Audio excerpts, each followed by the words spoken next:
Sailboats are like leadership. Let's just do this. Share. Oh, very interesting places. Really, it's kind of a different world, because if you're on a sailboat, you're really offshore. The usual things on which you depend on there, and there's no safety net. Really, I mean it. It either works or it doesn't work. And it's very kind of blatant. You can see that it worked or it didn't work. And what happens on a sailboat is not a lot of people telling people what to do. What happens on a sailboat is that is a well-run ship is that there's an opening for people to act effectively. And I remember, for instance, I had a buddy that once sailed to Hawaii, and one of the things that those of you who don't sail should know, bad things only happen at 3 o'clock in the morning, and they only happen when the weather is bad. All the bad things wait. They store it up all day long when it's sunny and pleasant out and everybody's awake, and the only happens when it's bad.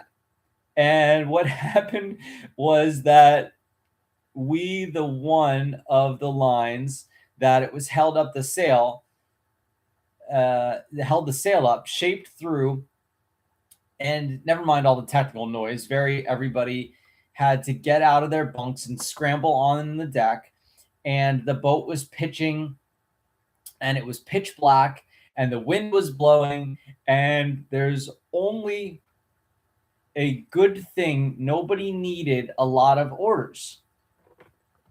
There's only one good thing.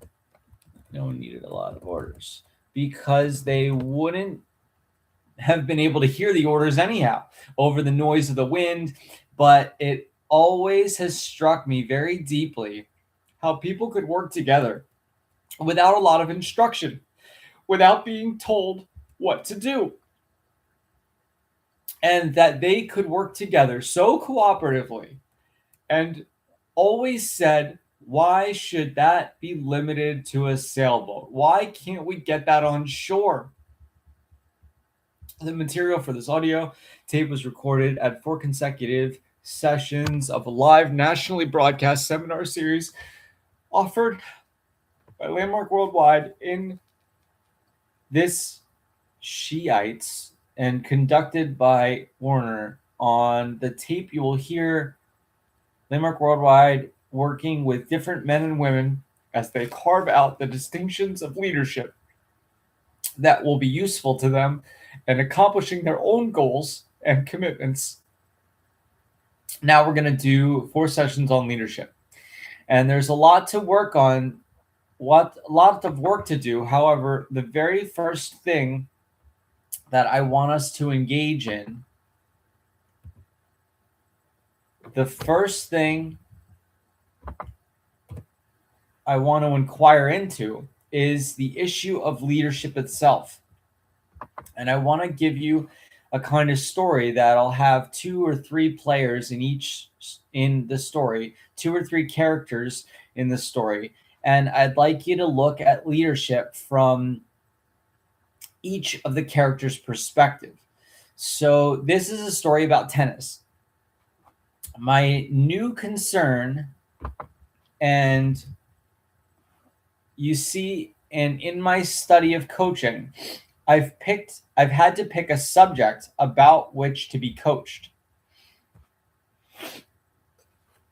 One of the guys for whom I have enormous respect happens to be a tennis coach.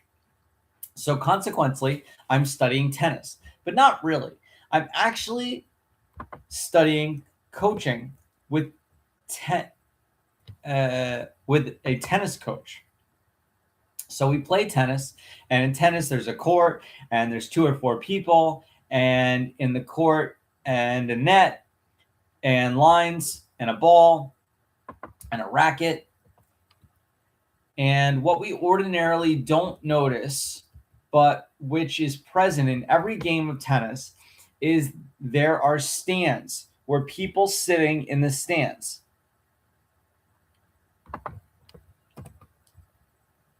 watching the game. Now, you may play tennis in a tennis court where there's nobody around. As a matter of fact, you may have a wall against which you play tennis. You know, you're banging the ball up against the wall and it comes back, and you don't even have to have an opponent, like a live opponent. And you think you're playing tennis by yourself with no observers, but remember, you're always the observer. You are your own observer. And as a matter of fact, most people in most situations in life, while they think they're on the court playing,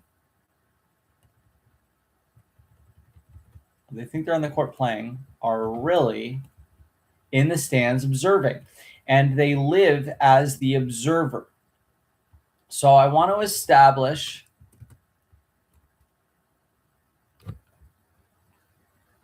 I want to generate a world, a distinction called the domain of an observer giving an account. Tennis lives, life lives, leadership lives in the domain of an observer giving an account. So there's a tennis game going on in the stands, even when you're your own stands. And you happen to have a racket in your hand, be standing on the court. But I want you to start establishing for yourself like a distinction, like a domain, like a distinct domain that life can live. Life can show up. Life can be lived in the domain of an observer giving an account. We think life is lived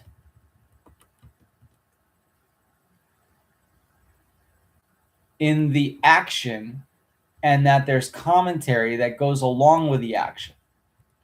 Now, I'm asking you to bring forth out of the background of all of it a distinct domain in which life shows up. Life is there. Where you'll find life is up in the stands. There's a game going on in the stands, and it's going on in the observation of an observer giving an account. It's not just pure observations that a movie camera making a record.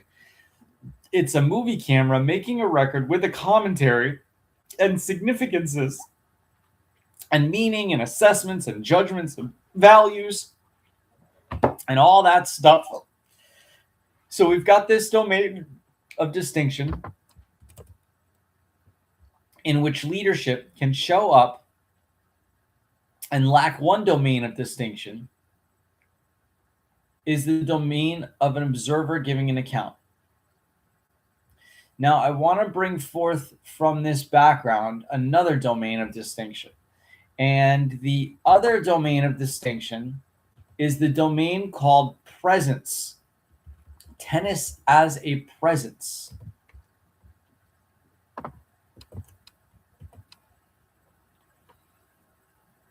Now, one of the things that I'd like you to see is that in tennis, like a presence, there isn't a tennis racket. I want you to notice that the racket is rarely, if ever, actually present in the game called tennis. And yet, up in the stands, that racket is something very, very present when you're really playing tennis. When you're really into the game, it's going well, you are present. If you can remember back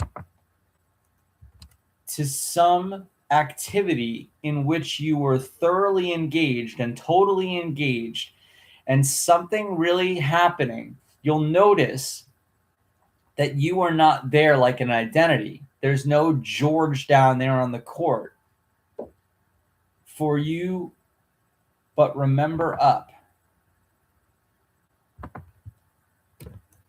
But remember, up in the stands and the domain of an observer giving an account, there's really a George there.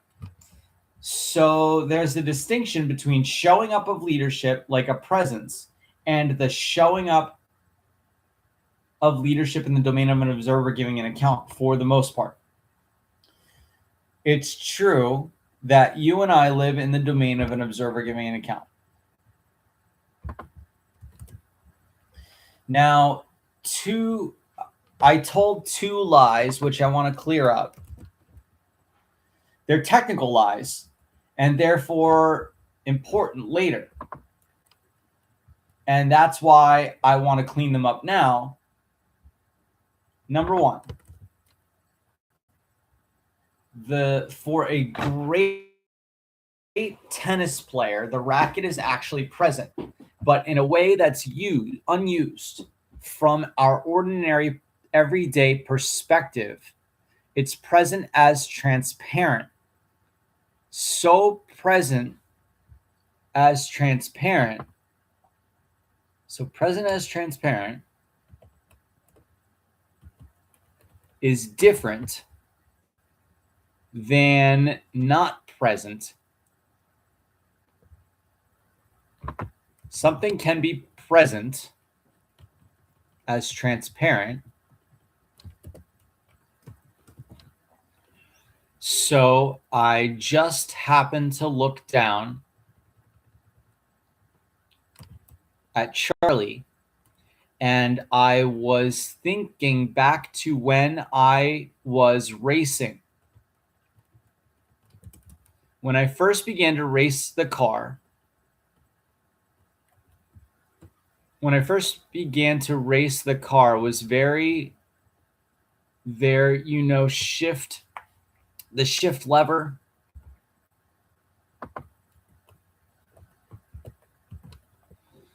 and the clutch and the steering wheel and the wheels and the track and the road, noise stuff,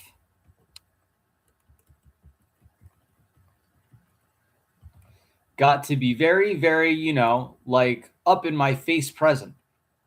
And when my buddy actually started to be able to drive a race car, like be a race car driver, the car became transparent to the driving, to the race, to the racing. The car became transparent to the racing. So my buddy wanted you to be clear that presence doesn't mean noticed or focused or focused on, or up in your face, or what you might call experienced. Because when things are most present, they're often transparent. Transparency may be the height of presence. Now, I don't want you to take that like some dictate that I'm giving you, but rather something to kind of work with and consider. Can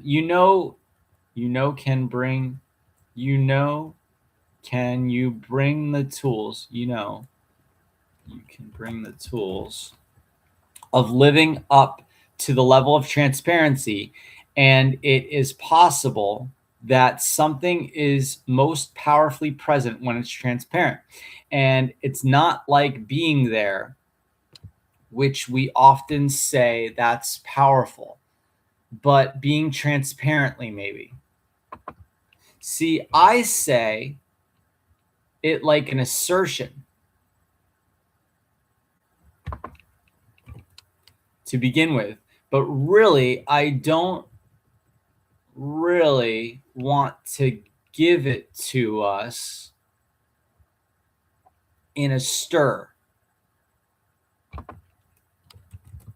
There's no power that way. I'm inviting you to inquire into the nature of presence as a distinction, including the possibility of transparency, is a very powerful presence, because the other lie that I told you was to say that we live in the domain of an observer giving an account.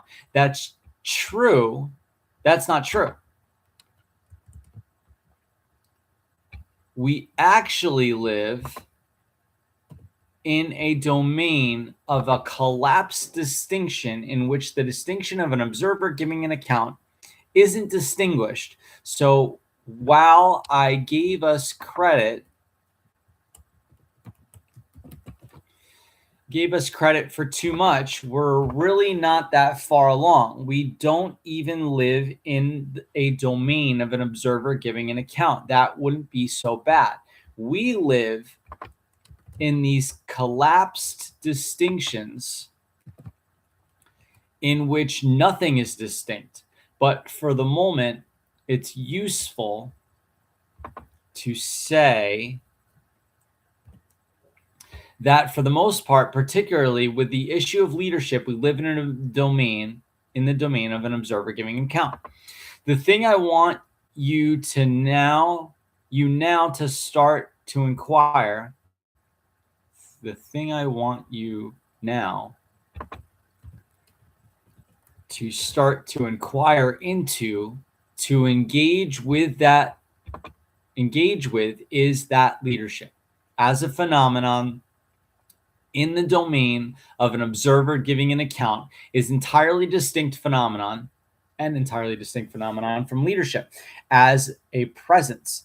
If you learn what there is to learn about leadership in the domain of an observer giving an account, if you master leadership in the domain of an observer giving an account, you may never be able to exercise leadership.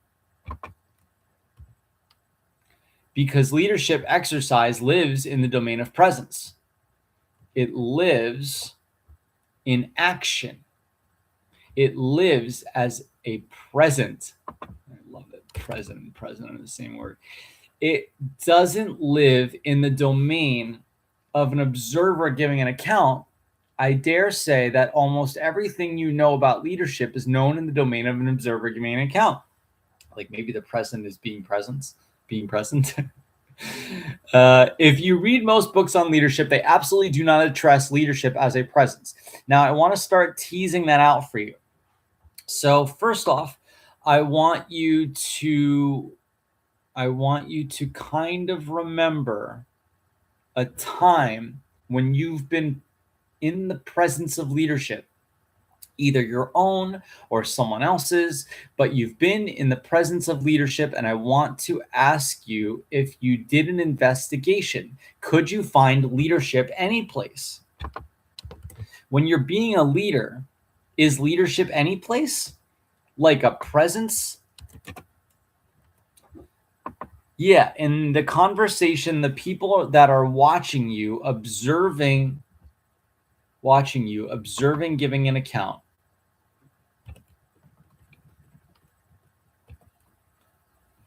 There's leadership there. Where is it? In their mouth as a conversation, in their structure of interpretation, as an observation. I'm talking about like a presence. If you walk into the office of a man or a woman who's a real leader, do you find any leadership in their pockets?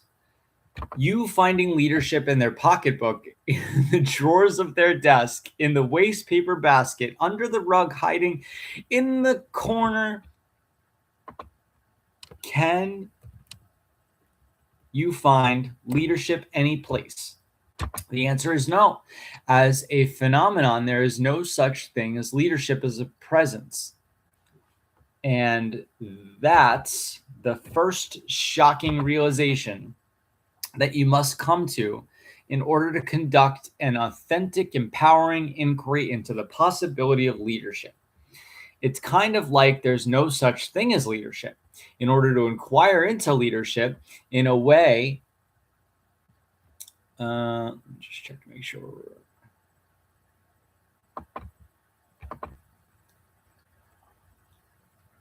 In a way that can make a difference, like opening a clearing, like opening a clearing for your leadership, opening a clearing, like opening a clearing for your mastery of leadership.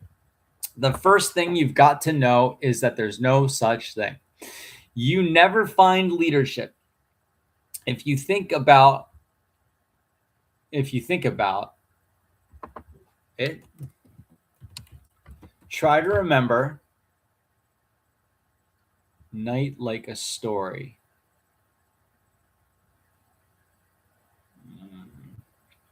But being in the presence of those moments when you were a leader. We'll continue later.